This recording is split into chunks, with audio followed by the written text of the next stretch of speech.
is recognized. Thank you, Mr. President. Nearly a year ago, Secretary Noem visited western North Carolina to see the devastation caused by Hurricane Helene firsthand. That day, the Secretary told the crowd in Bat Cave, North Carolina, that, I quote, "The previous administration failed in many areas, and we're going to learn from that and do better." A sentiment that I shared wholeheartedly. Secretary Noem highlighted some of the actions taken in the early days of President Trump's second term to remove all the red tape that previously slowed the department down and western North Carolina's recovery. These actions were sorely needed, and I fully supported what she intended to do. Earlier this week, now let's fast forward a year. Earlier this week, the New York Times reported that approximately $17 billion, with a B, in federal disaster funds for states has been delayed over the past year. The article states the delays stem from a directive issued by Ms. Noem in June that said any expenditure over $100,000 or more must be approved by her office, which oversees the disaster agency, to root out waste, fraud, and abuse. The bottleneck includes money that already had been approved by regional FEMA offices for things like debris removal and repairs to roads, bridges, water, and sewer systems. This is being delayed, folks. This new reporting sadly confirms what the people of western North Carolina have known for the past year.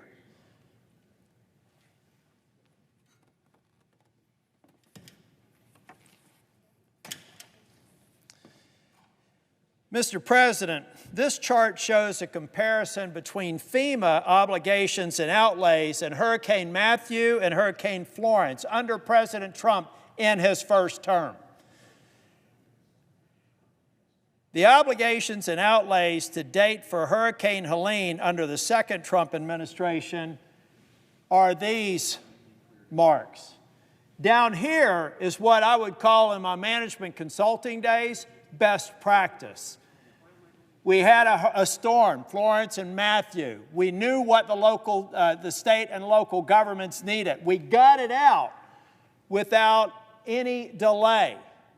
Now, under Noem's leadership, which is supposed to be more efficient, more effective, and more responsive to the disaster in western North Carolina and the other states that were affected, looked like the EKG of somebody who's having a heart attack. It makes no sense. This chart shows a comparison between FEMA obligations and outlays for Hurricanes Matthew and Florence under the first Trump administration with the FEMA obligations and outlays to date for the Helene under the second Trump administration. The data clearly shows that something is seriously wrong here. Under Secretary Noem's lack of leadership, FEMA has invented an entirely new set of bureaucracies, the likes of which I've never seen. And I'm in a state that deals with a disaster almost every season. We're about to have another one potentially this weekend, and we just are recovering from an ice storm last weekend. And I've got this to deal with. What do I tell my citizens of western North Carolina? The result has not been the elimination of waste, fraud, and abuse in the federal disaster spending. Instead, Secretary Noem's new review processes have indefinitely prolonged disaster recovery efforts across the country and inflicted needless pain onto already vulnerable communities and people. Yesterday in my office, I was notified that FEMA released more than $233 million in Helene-related reimbursements that are approved to move to North Carolina. This is great news. And these resources are severely needed in western North Carolina. However, when you dig into the details of an announcement, it becomes clear that this money is long overdue.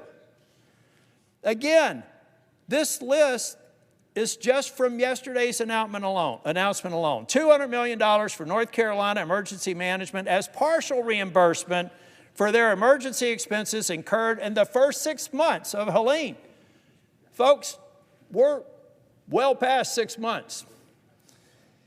Meaning this is only part of what the state is owed before March of 2025.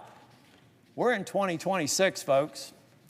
Nearly $9 million for the Blue Ridge Electric Cooperative for repairing and replacing electric and fiber infrastructure. Great, glad to see it come. For comparison, this is roughly equivalent to what Blue Ridge Electric spent on fiber for the entire year in 2023. $1.8 million for the town lake. This is one I hope people pay attention to. $1.8 million for the town of Lake Lure to rebuild its marina and docks. For those that don't know, Lake Lure is some of the most iconic scenes that you're going to find in the movie Dirty Dancing. That's where that movie was filmed, out in western North Carolina. The entire economy depends on access to the lake through the marina.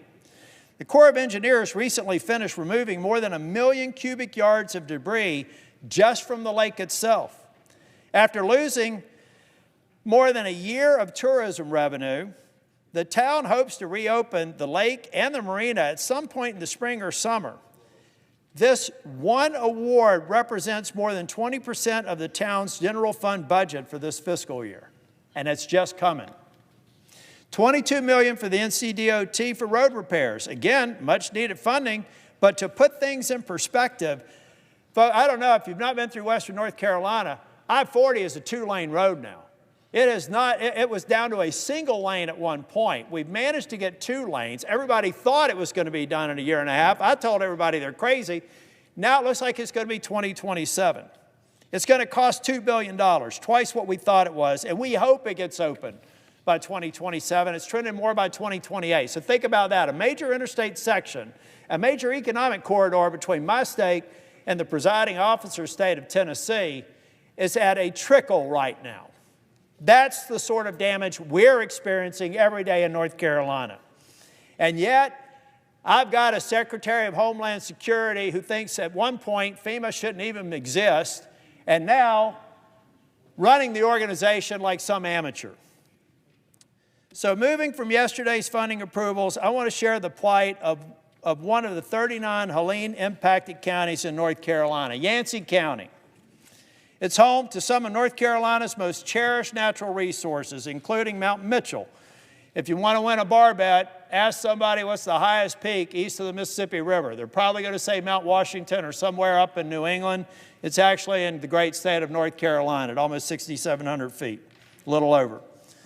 But Yancey County was at the epicenter of Hurricane Helene's impact in North Carolina. There's a good chance that if you remember any of the devastating images of the aftermath of Helene, you're probably thinking about Burnsville, the Yancey County seat.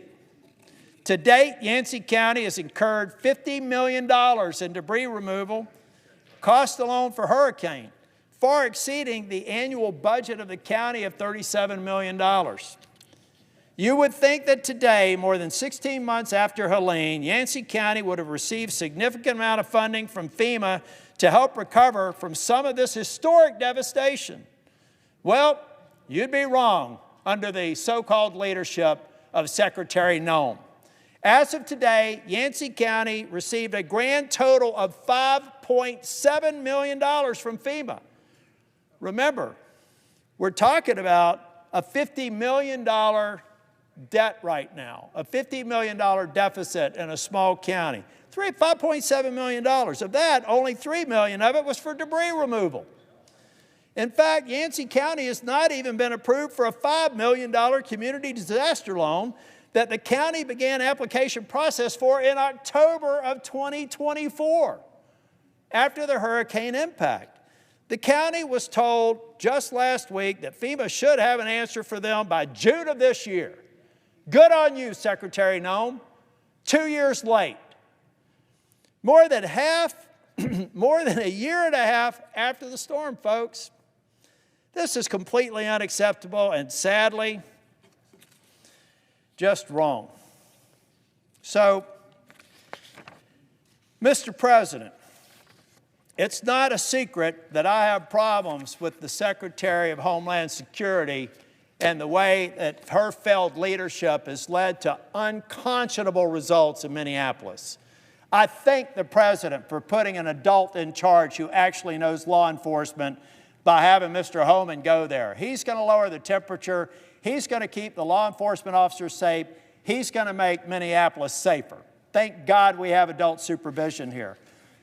But another part of the Secretary of Homeland Security job is disaster response. And I cannot tell you enough how incompetent, based on the facts, that she is on that score as well. The people of Western North Carolina, the people of Eastern Tennessee, the people of South Carolina, Georgia, and Florida who were affected by Helene deserve better. No reasonable business person would accept this in the C-suite. She needs to get out of the C-suite. Thank you, Mr. President.